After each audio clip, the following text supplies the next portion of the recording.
الذين لا يؤمنون بالآخرة زينا لهم أعمالهم فهم يعمهون وإن أولئك الذين لهم سوء العذاب وهم في الآخرة هم الأخسرون وَإِنَّكَ لَتُلَقَّى الْقُرْآنَ مِن لَّدُنْ حَكِيمٍ عَلِيمٍ۔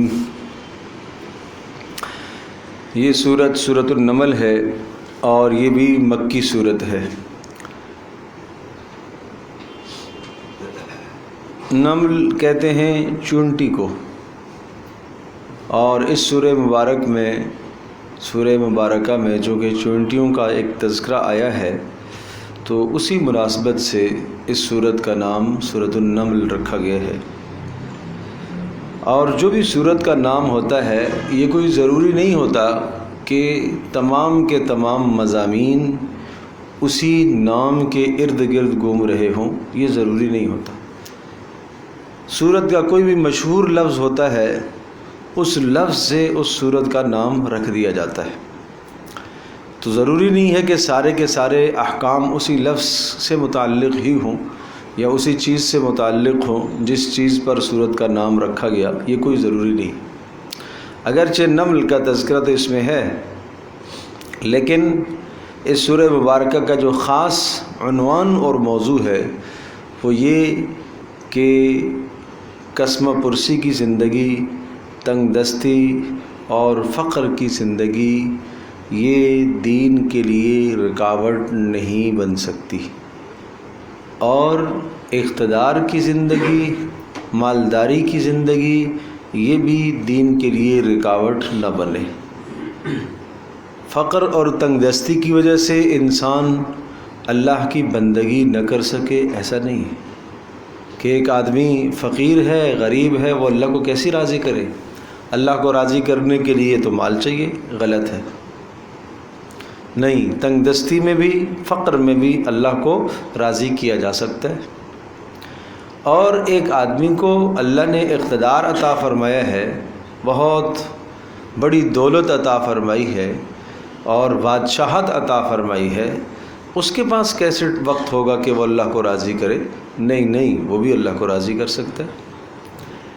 تو دو واقعات ہیں اس میں، حضرت موسیٰ علیہ السلام کا واقعہ کہ حضرت موسیٰ علیہ السلام اللہ کے جلیل القدر پیغمبر ہیں، رسول اور نبی ہیں، لیکن ان کی زندگی تنگ دستی کی گزری۔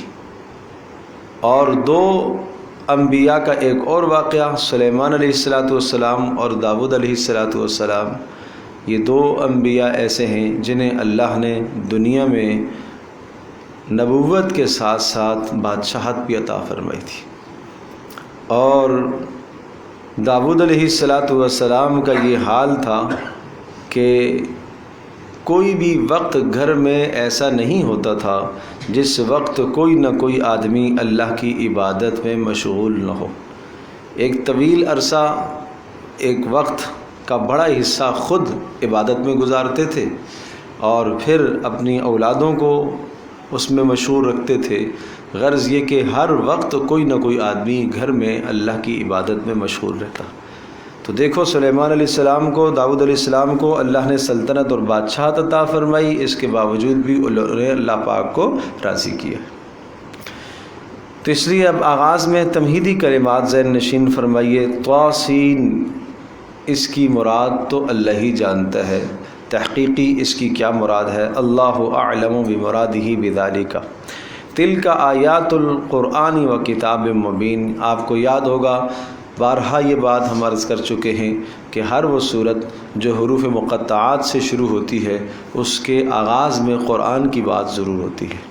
تو آپ دیکھ رہے ہیں، تلک آیات القرآن و کتاب مبین، یہ آیات قرآنیہ ہیں اور روشن اور واضح کتاب کی آیات ہیں۔ اس آیات کا ترجمہ آپ آیات سے بھی کریں، آیات کا ترجمہ آپ احکام سے بھی کریں، نصیحتوں سے بھی کریں۔ تلک آیات القرآن، یہ قرآن مقدس کے احکام ہیں اور کھلی اور روشن کتاب کے احکام ہیں، اور یہ نشانیاں ہیں قرآن مجید کی اور روشن کتاب کی نشانیاں ہیں، اور یہ احکام ہیں روشن کتاب کے اور کھلی کتاب کے۔ تو یہ سارے ترجمے اور معنی یہاں کیے جا سکتے ہیں۔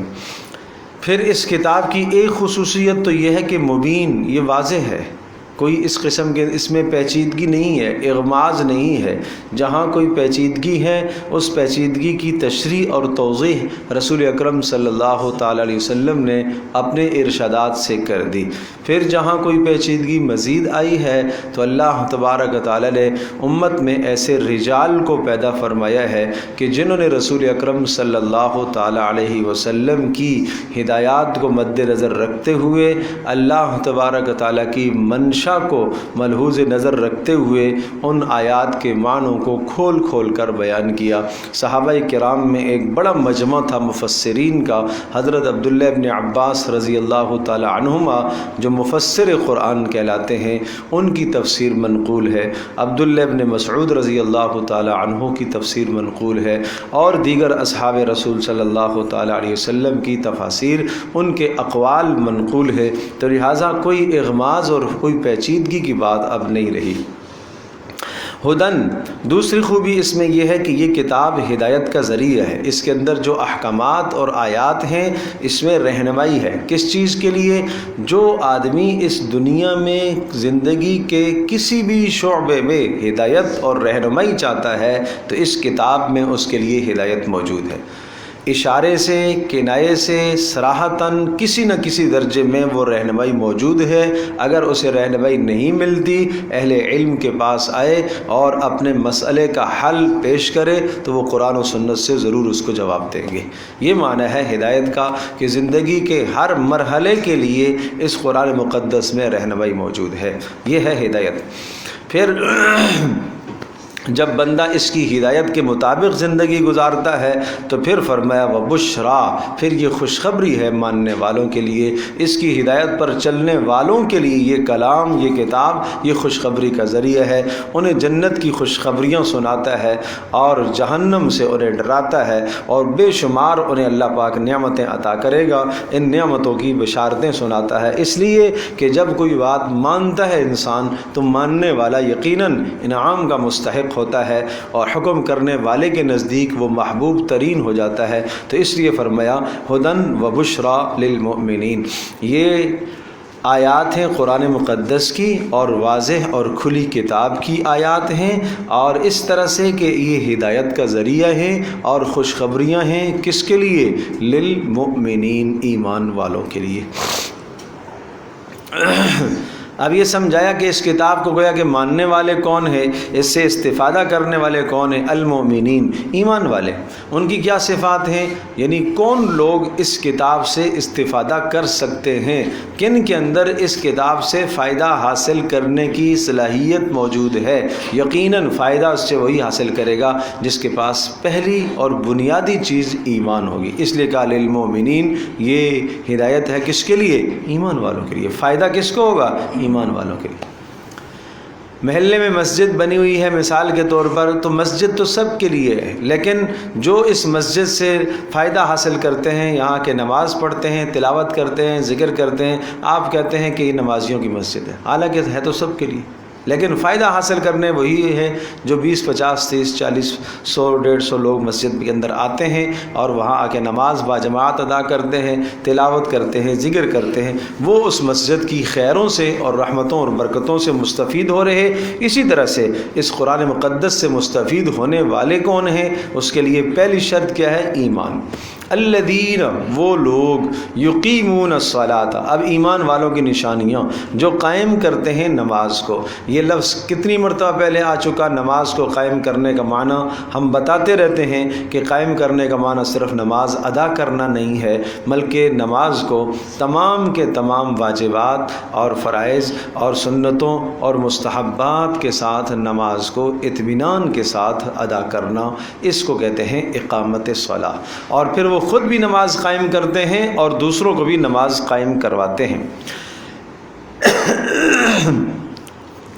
عبادات میں سے پہلی یعنی عبادت بدنیہ میں سے نماز اہم ہے، اس کو ذکر فرما دیا۔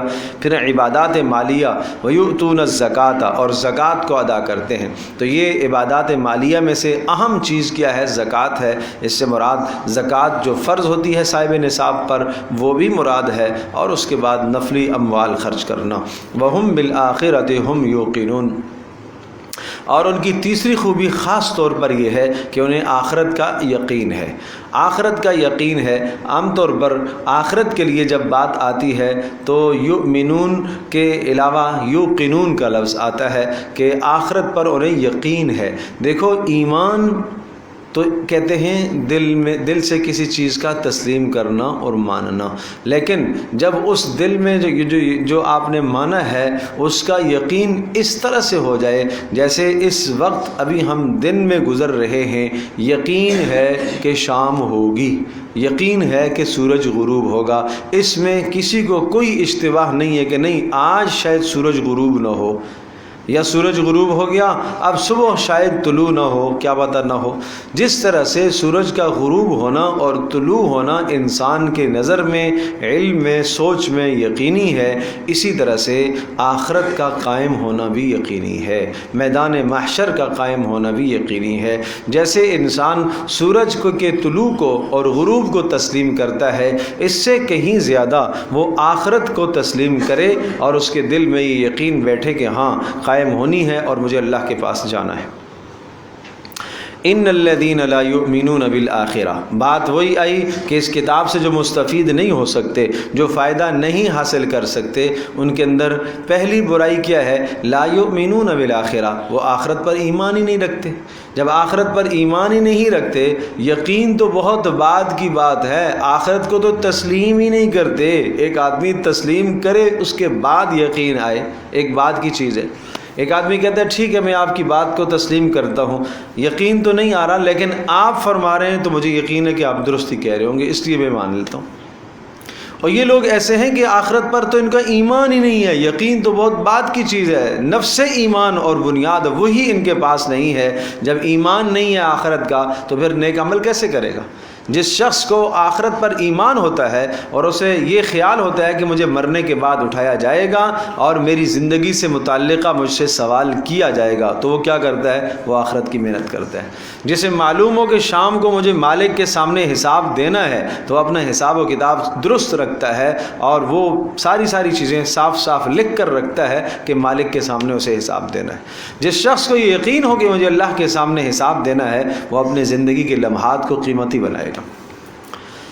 ان الذین لا یؤمنون بالآخرہ، وہ لوگ جو آخرت پر ایمان نہیں رکھتے، زینا لہم اعمالہم، ان کے لیے ان کے تبع کا معنی بھی مہر، کس نے کیا؟ اللہ نے کیا، لیکن کس وجہ سے ہوا؟ اس کے گناہوں کی وجہ سے۔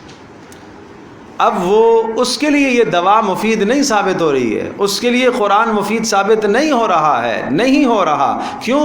اس نے بار بار حق کی مخالفت کی، ایک مرتبہ مخالفت کی، دوسری مرتبہ مخالفت کی، تیسری مرتبہ مخالفت کی۔ بھائی آپ یوں سمجھیے گا کہ ایک آدمی دنیا کے اندر، میں ایک اور مثال عرض کر دیتا ہوں۔ اب ظاہر سی بات ہے کہ میاں بیوی کی باہمی زندگی گزر رہی ہے، لیکن 3 الفاظ اگر ایک آدمی بول دیتا ہے تو ان کی زندگی باہمی کیا ہے؟ منقطع ہو جائے گی، جدا ہو جائے گی۔ اب جدائی کا سبب کیا بن گیا ہے؟ اس آدمی کے 3 الفاظ بن گئے ہیں، اب یہ دونوں آپس میں رہنے کے قابل نہیں بچے۔ بالکل اسی طرح سے ایک آدمی نافرمانی کرتے کرتے کرتے اس انتہا کو پہنچتا ہے، حق کی مخالفت کرتے کرتے کرتے اس انتہا کو پہنچ جاتا ہے کہ اب اس کے دل میں آخرت کا ایمان کچھ بھی نہیں بچا، ساری صلاحیتیں کھو بیٹھا، ساری کی ساری استعداد جو اللہ نے اس کے اندر حق کو قبول کرنے کی رکھی تھی وہ ضائع کر بیٹھا۔ اب اسی کا نام ہے مہر لگ جانا، اب مہر لگ گئی۔ اللہ پاک ہم سب کی حفاظت فرمائے۔ یہ میں ایک بہت بڑی اہم بات کہنے لگا ہوں، ذہن نشین فرمائیے۔ اس لیے حدیث میں آتا ہے کہ جب انسان کے دل پر آدمی گناہ کرتا ہے تو ایک سیاہ نقطہ لگتا ہے، اگر توبہ کرتا ہے تو نقطہ ہٹ جاتا ہے، نہیں توبہ کرتا دوسرا گناہ کرتا ہے پھر ایک اور لگتا ہے، تیسرا گناہ کرتا ہے ایک اور لگتا ہے، چوتھا گناہ کرتا ہے ایک اور، کرتے کرتے وہ دل اس کا کالا اور سیاہ ہو جاتا ہے۔ اور اسی کو کہا کلا بل ران علی قلوبہم ما کانوا یکسبون، کہ ان کے دلوں پر زنگ چھا جاتا ہے، اس لیے ما کانوا یکسبون، کس وجہ سے؟ انہوں نے جو گناہ کیے ہیں، ان گناہوں کی وجہ سے دل کے اندر سے حق کو قبول کرنے کی صلاحیت کیا ہو گئی؟ ختم ہو گئی۔ گناہ کرتے کرتے کرتے آگے بڑھتا چلا گیا، نافرمانی میں آگے چلا جاتا گیا، اب اس کے واپس آنے کی کوئی توقع نہیں رہی۔ جیسے آپ کہتے ہیں کہ اب یہ بیماری کے اس سٹیج پر آ چکا ہے کہ پیچھے واپسی کی کوئی امید نہیں ہے، اسی طرح سے اس آدمی کی بھی اب واپسی کی کوئی امید نہیں ہے۔ جب واپسی کی کوئی امید نہیں ہوتی تو اب پیچھے سے اس کا راستہ کاٹ دیا جاتا ہے، اب اس کا خاتمہ طے ہی ہے کہ کفر پر ہوگا، اب اس کا خاتمہ کفر ہی پر ہوتا ہے، پیچھے سے ہدایت کے راستے اس سے کاٹ دیے جاتے، اس لیے کہ وہ خود اس نے ختم کر دیے، گناہ کر کے، نافرمانی کر کے اور حق کی مخالفت کر کے سارے راستے اس نے از خود منقطع کر دیے۔ اس کو کبھی تعبیر کرتے ہیں تبع سے، اللہ نے مہر لگا دی، کبھی تعبیر کرتے ہیں ختم سے، اس کا معنی مہر لگانا، اور کبھی اس کو تعبیر کرتے ہیں تزیین عمل سے، اللہ نے اس کے اعمال کو مزین کر دیا۔ تزیین کا مطلب کیا ہوتا ہے؟ خوبصورت کرنا۔ ارے بات سمجھے بھائی؟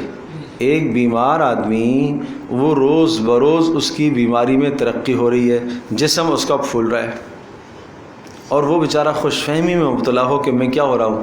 طاقتور ہو رہا ہوں، موٹا ہو رہا ہوں۔ بات سمجھے جی؟ تو یہ اپنی بیماری کو بیماری نہیں سمجھ رہا۔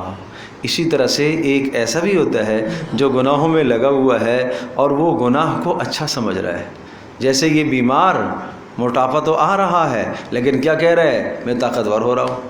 اسی طرح سے یہ گناہگار، یہ روز بروز گناہ میں آگے بڑھ رہا ہے لیکن گناہ اس کو اچھے کر کے دکھائے جا رہے ہیں، جیسے اس کو بیماری اچھی نظر آ رہی ہے اسی طرح سے اس کو گناہوں کی بیماری بھی کیا ہو رہی ہے؟ اچھی نظر آ رہی ہے۔ اب ہر دن نیا گناہ، میں تو ٹھیک کر رہا ہوں، میں تو اس لیے کہ اگر میں غلط کر رہا ہوتا اللہ کا عذاب آتا، عذاب نہیں آیا، اس کا مطلب یہ ہوا کہ میں نے ٹھیک کیا ہے۔ نماز چھوڑی ہے اور نماز چھوڑ کر میں نے کیا کیا ہے جی؟ میں نے ایک کسی مریض کو جو ہے نا میں نے مدد دی ہے اس کو، اس کا مطلب ہے کہ میں نے ٹھیک کام کیا ہے۔ یوں شیطان اسے پٹیاں پڑھاتا ہے اور اس کے گناہ کے اعمال اس کے مزین کر کے لاتا ہے۔ غیر محرم ہے سامنے، اب غیر محرم سے جناب بے جا اور بے حجاب اور بے ضرورت اور بے موقع بات کر رہا ہے اور یہ کہہ رہا ہے کہ نہیں یہ تو صلح رحمی ہے، تو برے عمل کو شیطان نے کیا کر دیا؟ اس کے لیے مزین، خوبصورت کر کے دکھایا۔ بات سمجھے بھائی؟ سامنے والے کے سامنے کیا ہے؟ تحمل کر لینا چاہیے تھا، غصہ آیا دبا دینا چاہیے، جھک جانا چاہیے، اللہ کی رضا کے لیے تواضع، عاجزی، انکساری اختیار کر لینی چاہیے، لیکن شیطان نے بھڑکایا، تو کیوں دب رہا ہے؟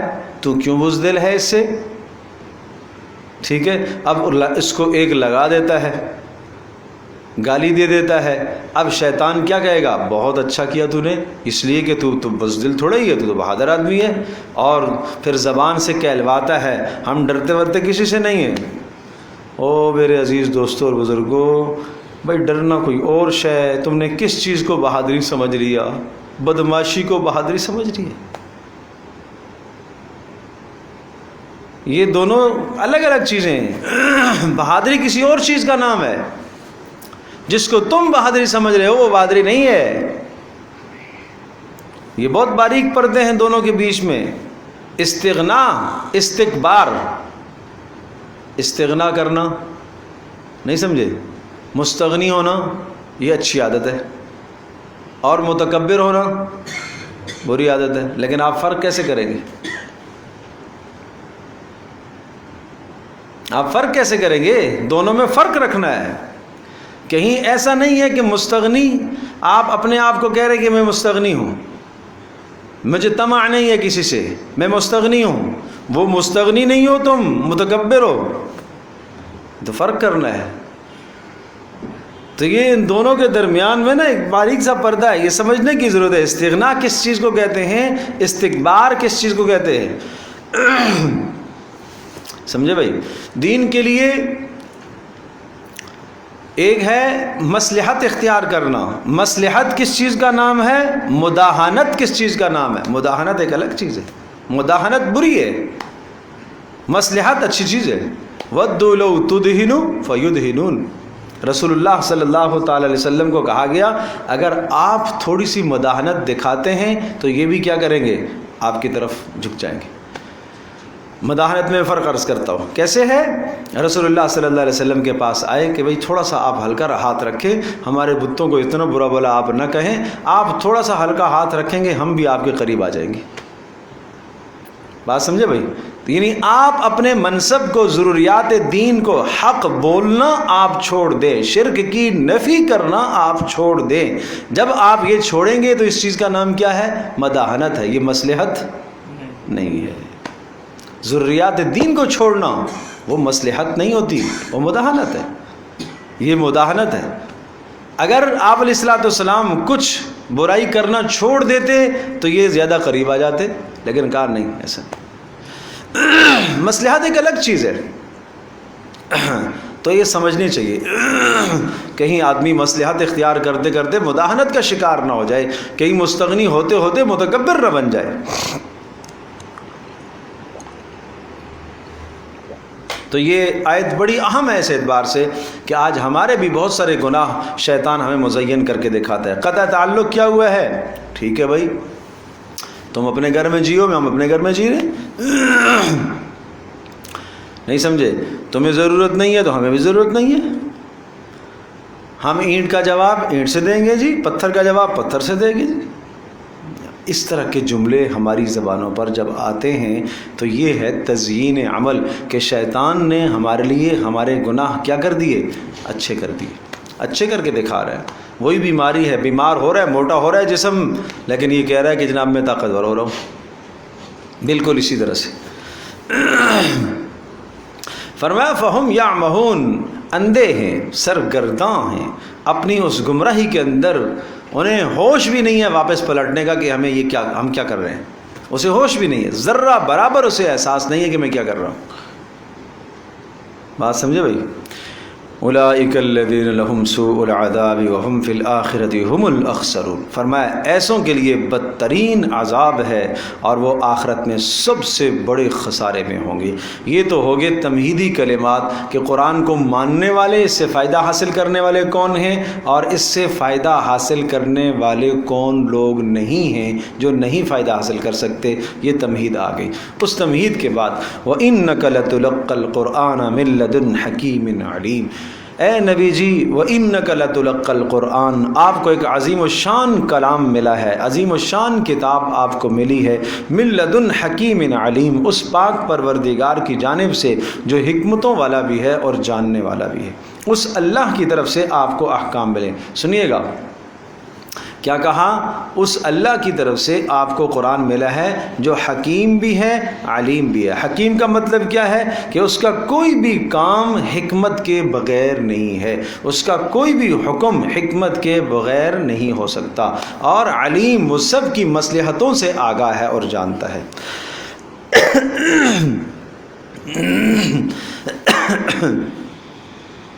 اذ قال موسیٰ لأہلہ انی آنست نارا، اب بات آئی حضرت موسیٰ علیہ السلام کا قصہ۔ یہ وہ قصہ ہے جو پیچھے آ چکا ہے، اس کی تفصیل سورہ طٰہٰ میں بھی آ چکی ہے، اور اس کے علاوہ جو ہے قریب قریب میں سورہ طٰہٰ میں بھی اس کی تفصیل بہت زیادہ آئی ہے، اور آگے بھی سورۃ القصص میں اس کی تفصیل پھر سے آ رہی ہے۔ تو اذ قال موسیٰ لأہلہ انی آنست نارا، وہ وقت یاد کرو جب کہا موسیٰ علیہ السلام نے اپنی اہل سے۔ اب یہ وہی قصہ آیا ہے، میں نے آپ سے عرض کیا تھا کہ موسیٰ علیہ السلام تنگ دستی کی زندگی گزار کر چلے گئے لیکن اللہ کو راضی کیا، اس مقصد کے لیے قصہ سنایا۔ انی آنست نارا، کہ میں آگ کو لے کر، میں محسوس کر رہا ہوں آگ، سآتیکم منہا بخبر، میں وہاں سے لے کر آؤں گا کوئی خبر، او آتیکم بشہاب، یا میں لے کر آؤں گا تمہارے پاس بشہاب، کوئی انگارہ، قبس، بشہاب قبس،